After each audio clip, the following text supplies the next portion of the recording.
Hello friends, welcome back to my channel. कैसे हैं आप सब लोग? आशा करती हूँ अच्छे होंगे, स्वस्थ होंगे।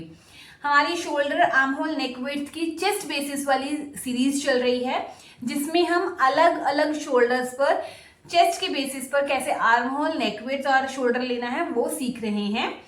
और आज जो हमने सीखना है वो है हमारे जो शोल्डर, अगर हमारे शोल्डर 16, 17 या 18 इंच के हैं उनके बारे में हम सीखेंगे। और अगर हम शॉर्ट नेक बना रहे हैं तो हमने किस तरह से अपनी ड्राफ्टिंग करनी है वो सीखना है। उससे पहले की वीडियोस में हम 16, 17, 18 शोल्डर में कॉलर वाले नेक को कवर कर चुके हैं और 13, 14, 15 शोल्डर की वीडियोस को भी कवर कर चुके हैं। ये सारी वीडियोस रिसेंटली पोस्टेड हैं, आपको मेरे चैनल पे मिल जाएंगी, आप देख सकते हैं। तो देखने के बाद आपको कोई भी डाउट शोल्डर, आर्म होल और नेक विड्थ से रिलेटेड नहीं रहेगा। और इन केस अगर कोई डाउट हो तो आप कमेंट करके पूछ सकते हैं। चलिए आज की वीडियो को शुरू करते हैं। देखिए, आज हम बात करेंगे शॉर्ट नेक की। सबसे पहले हम ये सीखते हैं कि हमारे शॉर्ट नेक क्या होते हैं। देखिए, शॉर्ट नेक हमारे हैं 1 से 4 इंच तक के। ये जो मेरे नेक की बात हो रही है, ये मेरे नेक हैं बैक नेक के। यहां पर हम जो शोल्डर की कटिंग कर रहे हैं, मतलब तीरे की जो कटिंग कर रहे हैं, वो बैक और फ्रंट दोनों ही सेम होंगे। मतलब अगर मैंने फ्रंट का तीरा 6 इंच कट किया है तो बैक का भी 6 इंच पर ही कट होगा। यहाँ पर हम अलग अलग तीरे नहीं कट कर रहे हैं कि मतलब फ्रंट का अलग होगा और बैक का अलग। इसीलिए जब हम सेम तीरा कट करते हैं तो हमें बैक नेक को ही कंसिडर करना पड़ता है। बैक नेक के अकॉर्डिंगली ही हम तीरे को कट करते हैं, ठीक है। अब अगर आपका बैक नेक 1 इंच है, 2 है, 3 है, ये 4 इंच तक है, तो हमने शोल्डर कैसे लेना है वो देखेंगे। अब दूसरी चीज, बोट नेक। बोट नेक भी जो है वो शॉर्ट नेक की कैटेगरी में ही आता है। सिर्फ और सिर्फ इसमें भी शोल्डर और आर्म होल कैसे लेना है वो भी देखेंगे। इसमें सिर्फ नेक की विड्थ में चेंज आता है और कुछ भी चेंज नहीं आता है। तो जो बोट नेक है वो भी शॉर्ट नेक की कैटेगरी में ही आएगा, ठीक है। वीडियो को आगे देखने से पहले मैं आपसे रिक्वेस्ट करूंगी कि वीडियो में एक हाइप का ऑप्शन आता है, जिसमें आपको सिर्फ उस ऑप्शन को क्लिक करना है, जिससे इस वीडियो को कुछ पॉइंट्स मिलते हैं। तो वीडियो अगर आपको अच्छी लग रही हो, यूजफुल आपके लिए लग रही हो, तो वीडियो में हाइप ऑप्शन को जरूर प्रेस कीजिए और पॉइंट्स दीजिए, ताकि ये वीडियो ज्यादा से ज्यादा लोगों तक पहुंचे और इसका बेनिफिट मिल सके। चलिए, अगर आपका शोल्डर 16, 17 और 18 इंच है तो सबसे पहले हम देखते हैं हमने तीरा कैसे लेना है। तीरा मीन्स जो हम शोल्डर लेते हैं वो कितना लेंगे। ये जो मैं आपको तीरा लेना बताऊंगी, ये चाहे आप कुर्ती बनाएं या फिर आप ब्लाउज बनाएं या फिर आप कोई भी ड्रेस बनाएं, ठीक है, उनमें अप्लाई कर सकते हैं। ये तीनों के लिए ही है। सबसे पहले आपने शोल्डर को हाफ कर लेना है। मान लीजिए आपका शोल्डर 16 इंच है, उसको हाफ कर लीजिए, कितना आया 8 इंच। 17 इंच है, उसको हाफ कर लीजिए, 8.5 इंच। 18 इंच है, उसको हाफ कर लीजिए, 9 इंच। ये जो आपके शोल्डर आए हैं यही आपके तीरे हैं। मतलब शॉर्ट नेक के केस में हमें कुछ भी इससे माइनस नहीं करना है, कुछ भी इसमें प्लस नहीं करना है। जितना हाफ हमारा शोल्डर आया है उतना ही हम लेंगे। क्लियर है इतना? चलिए अब इसकी ड्राफ्टिंग दिखाती हूँ। देखिए, मान लीजिए आपका ये फैब्रिक है, मैंने यहां पर शोल्डर कंसिडर करती हूं कि मेरा शोल्डर जो है वो 16 इंच का है, ठीक है। और मैं ले लेती हूं चेस्ट जो मेरी है वो मेरी 44 इंच की है। ये मैंने 2 मेजरमेंट्स ले लिए हैं। अब हमने क्या देखना है, जब हमारा शोल्डर 16 इंच है तो हमने कितना तीरा लेना है, 8 इंच। तो मैं 8 इंच लूंगी। अगर आपका शोल्डर 17 है तो आप 8.5 इंच लेंगे। अगर आपका शोल्डर 18 है तो आप 9 इंच तीरा लेंगे। तो मैं यहाँ पर 8 इंच पर मार्क कर रही हूँ। मान लीजिए ये मेरा 8 इंच आ गया, ठीक है। उसके बाद हम आते हैं शोल्डर डाउन करते हैं। तो शोल्डर को हम क्या करेंगे, डिवाइड करेंगे 12 से। तो शोल्डर मेरा कितना है, 16 डिवाइडेड बाय 12 कितना आया, 1.3 है। आप इसको राउंड फिगर करने के लिए 1.25 इंच कर सकते हैं। तो यहां से आप 1.25 पर मार्किंग करेंगे। ये आ गया 1.25। ये डाउन करना क्यों जरूरी है, क्योंकि जो हमारे नेक है वो शॉर्ट नेक है। शॉर्ट नेक हो या कॉलर वाले नेक हो, उसमें हम ये डाउन जरूर करते हैं। क्लियर? अब हमने यहां से नेक की विड्थ लेनी है। तो नेक की विड्थ आप 3 या 3.25 इंच ले सकती हैं। तो मैं यहाँ पर 3.25 इंच ले रही हूँ। ठीक है, अब ये कैसे पता चलेगा कि हमारे नेक के अकॉर्डिंगली कितनी विड्थ होनी चाहिए? तो आपने क्या करना है, शोल्डर को डिवाइड करना है 5 से, यानी कि 16 डिवाइडेड बाय 5। 16 डिवाइडेड बाय 5 कितना आया? 3.2। 3.2 मीन्स 3.25 इंच। तो 3.25 इंच मैंने ले लिया। ठीक है, तो किसी का कोई भी शोल्डर हो, अगर आपका 17 शोल्डर है तो आप 17 को डिवाइड करेंगे यहाँ भी और यहाँ भी। ठीक है, तो इस तरह से हमने ये मानना होता है। ये 3.25 था तो उसकी जगह मैंने 1.25 राउंड फिगर में ले लिया। इतना हो गया। अब ये इसको हम इसके साथ ज्वाइन कर देंगे, तो ये क्या होगी, मेरे शोल्डर की स्लोप आ गई। अब हमने क्या करना है, यहां से चेस्ट के बेसिस पर आर्म होल ड्रॉ करना है। चेस्ट के बेसिस पर जब हम आर्म होल ड्रॉ करेंगे तो हमने ये चेस्ट वाले फॉर्मूले लगाने हैं। पैक नेक आर्म होल फॉर्मूला, देखिए इसमें चेस्ट दी हुई है, यहाँ पर फॉर्मूले दिए हैं। आपकी चेस्ट जिस भी कैटेगरी में आती है उसके सामने वाला आपने फॉर्मूला लगाना है। अगर आपकी चेस्ट 28 से 31.75 तक है तो आप ये लगाएंगे। अगर आपकी चेस्ट 32 से 35 तक है तो आपने ये फॉर्मूला। अगर 46 अबव है तो ये फॉर्मूला। तो इनमें से जो भी आपकी चेस्ट आती है उसके अकॉर्डिंगली आपने फॉर्मूला लगाना है। अब मेरी चेस्ट कितनी है, यहाँ पे मैंने 44 इंच लिखा है, तो 44 इंच इस केस में आएगी। तो मेरा फॉर्मूला क्या होगा, चेस्ट डिवाइडेड बाय 6 इंच। तो 44 डिवाइडेड बाय 6 कितना हुआ, 7.3। आप 7.3 भी ले सकते हैं या 7.25 इंच भी ले सकते हैं, क्योंकि इसमें सिर्फ और सिर्फ एक लाइन का ही फर्क आता है। जैसे देखिए ये 7 इंच है तो 7.25 कहां पर होगा, 7.25 ये है। अगर आपने 3 कंसिडर करना है तो ये वाला 3 कंसिडर हो जाएगा। ठीक है, तो हम यहां से लेंगे 7.25। मैं यहां से 7.25 पर मार्किंग कर लेती हूँ। ये आ गया और ये मेरी चेस्ट लाइन आ गई। क्लियर है। उसके बाद लूजिंग डाल के जो भी मेरी फिटिंग का निशान आएगा मैंने वो मार्किंग किया, एंड देन मैंने 1.5 इंच या 2 इंच एक्स्ट्रा मार्जिन ले लिया। क्लियर है। उसके बाद यहां से हम, अगर आपका ब्लाउज है तो ब्लाउज की फिटिंग देंगे, अगर कुर्ती है तो कुर्ती की फिटिंग देंगे, या कोई गारमेंट जो भी बना रहे हो ड्रेस उसकी ड्राफ्टिंग नीचे से आप करेंगे। मेन हमारा काम यहां पर है। इतना कर लिया। अब हमने यहाँ पर बैक क्रॉस और फ्रंट क्रॉस की शेप देनी है। देखिए बैक क्रॉस फ्रंट क्रॉस के लिए क्या करना है, जब हमारे कॉलर वाले नेक होते हैं तो हम थोड़ा सा लाइन को पीछे लेकर आते हैं एंड देन शेप देते हैं। बट जब हमारे शॉर्ट नेक होते हैं या बोट नेक भी होगा तो भी हमने ऐसे ही शेप देनी है। इसका हाफ निकाल लेना है, यहां से इस तरह से हमने ये बैक क्रॉस की शेप आ गई। फ्रंट क्रॉस के लिए हम इससे आधा इंच अंदर जाएंगे, इस तरह से लाइन ड्रॉ करेंगे और यहां से हमने फ्रंट क्रॉस की शेप दी थी। ये हो गया। क्लियर है इतना। ये क्या हो गया हमारा बैक क्रॉस और फ्रंट क्रॉस। क्लियर। अब हम यहाँ पर नेक की बात करते हैं। देखिए जो नेक है आप 1 इंच, अगर आपका फ्रंट नेक हो या चाहे बैक नेक हो 1 इंच भी बना सकते हैं। 2 इंच है तो 2 इंच पर आप कटिंग कीजिए, 3 इंच है तो 3 इंच पर कटिंग कीजिए, 4 इंच है तो 4 इंच पर शेप दीजिए, क्योंकि ये 4 इंच तक के ही नेक को कंसिडर किया गया है। क्लियर। इस तरह से आपने नेक की शेप देनी है। ये मैंने बैक के नेक के दिए। फ्रंट का नेक आपका जितना मर्जी टीप हो, उससे कोई प्रॉब्लम नहीं होगी, हमने सिर्फ बैक नेक को ही कंसिडर करना है। ठीक है, इतना हो गया। अब हमने यहाँ पर शोल्डर को स्लोप भी दे दी है, नेक भी बना लिया है, तीरा भी ले लिया है, आर्म होल भी ले लिया है।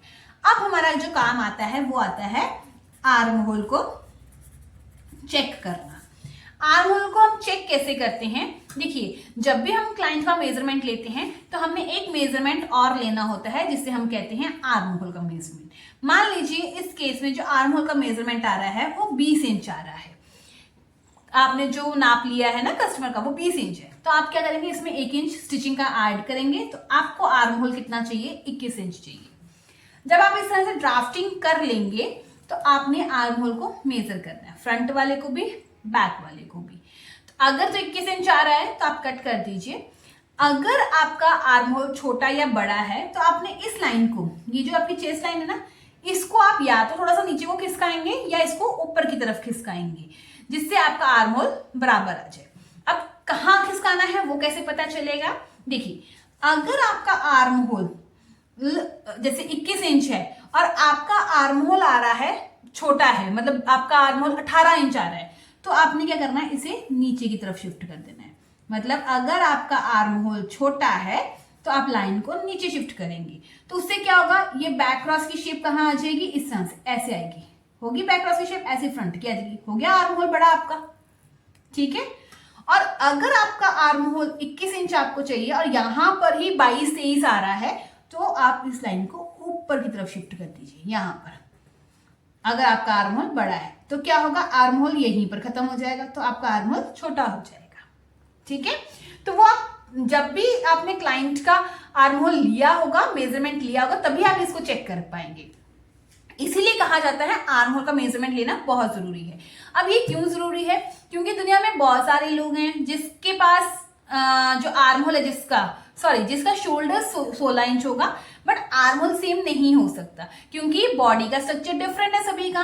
कंधे किसी के पतले हैं, किसी की गर्दन चौड़ी है, किसी का चेस्ट भारी है, बाइसेप नहीं है, तो उस हिसाब से आर्म होल की शेप में डिफरेंस आता है। इसीलिए आर्म होल को मेजरमेंट लेना और उसको चेक करना उतना ही जरूरी है। अब बाई चांस आपने आर्म होल का मेजरमेंट नहीं लिया और आपने ये नाप चेक नहीं किया, तो आपको क्या प्रॉब्लम होगी, आपके आर्म होल में रिंकल्स आने लग जाएंगे और थोड़ा सा नेक फैलना, थोड़ा सा फैलेगा नेक, बहुत ज्यादा नहीं फैलेगा। कंधे गिरेंगे तो नहीं, क्योंकि ये शॉर्ट नेक है तो गिरेगा तो नहीं कंधा, बट ये है कि इस नेक की जो शेप होगी वो थोड़ी सी खराब हो जाएगी और यहाँ पर रिंकल्स पड़ेंगे। तो जस्ट हमारी क्लीन फिटिंग आए, अच्छी फिटिंग आए, इसीलिए हमें आर्म होल को चेक करना और उसको मेजर करना जरूरी होता है। इतना हो गया क्लियर। चलिए, अब इसमें मेन चीज आती है, आर्म होल चेक करने के बाद दूसरी चीज जो मेन आती है वो आती है डार्ट। कई हम ऐसी कुर्तीज, ब्लाउज या फिर हम ड्रेस बनाते हैं जिसमें हम फ्रंट में डार्ट डालते हैं। तो मान लीजिए आपने इसमें फ्रंट में डार्ट डाली है यहां पर, तो क्या होगा, जब भी हम फ्रंट में डार्ट डालते हैं तो उससे क्या होगा, बैक आर्म होल और फ्रंट के आर्म होल में गैप आ जाता है। बैक का आर्म होल बड़ा होता है और फ्रंट का आर्म होल छोटा हो जाता है, जो कि नेचुरल चीज है, वो होगा ही होगा।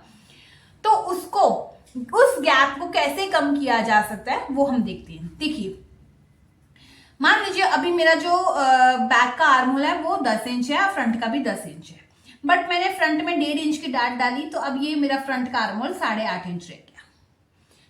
इसमें कितने का फर्क आ गया, 1.5 इंच का फर्क आ गया। अब हमने क्या करना है, इस तरह से अगर हम यहीं पर ऐसे डार्ट पर ही स्लीव्स ज्वाइन कर देंगे तो हमारी स्लीव्स घूमेगी, रिंकल्स पड़ेंगे, टाइट होगा हमें आर्म होल, वो सही फिटिंग नहीं आएगी। तो हम क्या करते हैं, डार्ट जब दे देते हैं, बना देते हैं, बनाने के बाद आर्म होल की शेप जो बिगड़ जाती है उसको सही करते हैं।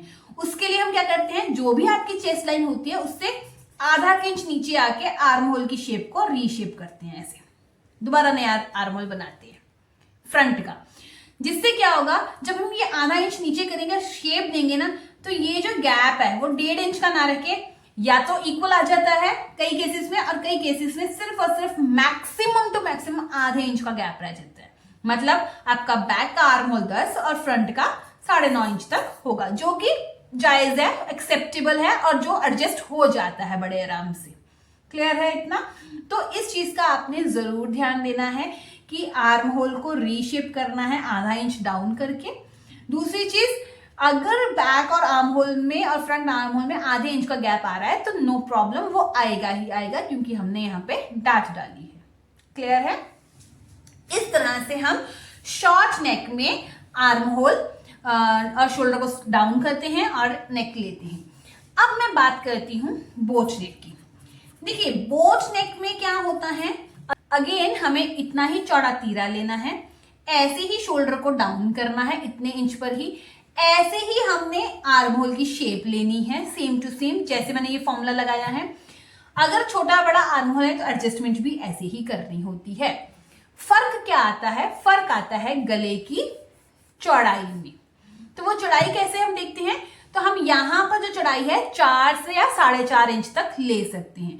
तो अब 4 लें या 4.5 लें, वो कैसे डिसाइड करना है, तो वैसे तो मैंने बोट नेक के ऊपर एक फुल फ्लेज वीडियो बनाई हुई है, अभी अपलोड हुई है कुछ दिन पहले, तो आप रिसेंटली सर्च करेंगे आपको मिल जाएगी लेटेस्ट वीडियोस में, तो आप उसको देखिए, आपको अच्छे से कितना भी शोल्डर हो आपको अपने आप बोट नेक पर नेक की विड्थ लेनी आ जाएगी।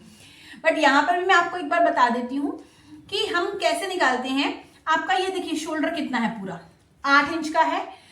अगर आपका 16, 17 या 18 इंच का आपका शोल्डर होता है तो हम यहाँ पर कम से कम रेडी जो पट्टी है हमारी, यहाँ पर हम 3.5 इंच तक छोड़ देते हैं। 3 इंच तक तो छोड़ेंगे ही, 3 इंच पट्टी रेडी, और प्लस 1 इंच स्टिचिंग मार्जिन ले लीजिए तो कितना आ गया, 4 इंच आ गया। तो आप इस साइड से 4 इंच शोल्डर की पट्टी छोड़कर बाकी आप पूरा नेक विड्थ ले लीजिए। तो 8 में से 4 माइनस किए कितना आ गया, 4 इंच। तो आप 4 इंच पर अपने बोट नेक की शेप देंगे। समझ आ गई मेरी बात? मैंने कहा शोल्डर पर पट्टी को हम कंसीडर करेंगे बोट नेक में। कई बार क्या होता है, जो बोट नेक होता है ना, उसमें शोल्डर की जो पट्टी होती है वो बहुत कम होती है। बट हैवी शोल्डर्स में ना कई लोगों को कंफर्टेबल नहीं होता है कि मेरे कंधे चौड़े हैं, मोटे मोटे लगते हैं, तो मुझे ज्यादा पट्टी रखनी है, तो वो 3 इंच चाहते हैं पट्टी। तो जब भी आप बोट नेक बनाएं तो मेक श्योर कि आपके कंधे पर एटलीस्ट हैवी शोल्डर्स में कम से कम 2.5 इंच की पट्टी तो यहाँ पर रहनी ही चाहिए। समझ गए? जैसे 16, 17, 18 में 2.5 इंच की, और छोटे शोल्डर्स में हम 2 इंच की भी रखेंगे तो चल सकता है। तो अगर आप 2.5 इंच की पट्टी रखते हैं तो 2.5 में 1 इंच प्लस कीजिए, कितना आ गया, 3.5 इंच। आप यहाँ से 3.5 इंच पर मार्क कर लीजिए जहां भी आता है, और बाकी सारा नेक विड्थ निकाल दीजिए। तो जब 3.5 इंच यहां से निकालेंगे, 8 में से 3.5 इंच माइनस किया तो कितना, 4.5 का आपका नेक ब्रॉडनेस आ गई। ठीक है? अगर कस्टमर कहते हैं कि मुझे थोड़ी चौड़ी पट्टी चाहिए तो आप 3 इंच रख लीजिए रेडी, और उसमें 1 इंच प्लस कर दीजिए, तो 4 इंच पर निशान लगाइए और 4 इंच का बोट नेक बना दीजिए। ठीक है? अब एक तो आपने ये चीज समझ ली कि नेक की ब्रॉडनेस कितनी होगी, 4 इंच या 4.5 इंच, इतना समझ आ गया। डीपनेस भी कितनी होगी, 4 इंच। 4.5 पे आप मत जाइए क्योंकि वो नेक बहुत ज्यादा फिर डीप होना शुरू हो जाता है, और कम से कम आप 3.5 इंच रखेंगे, 3.5 से ऊपर नहीं आएंगे। ठीक है? उसके बाद जो शेप देनी है वो ऐसी खड़ी सी शेप आएगी, ऐसे ऐसी, तभी वो बोट नेक लगेगा।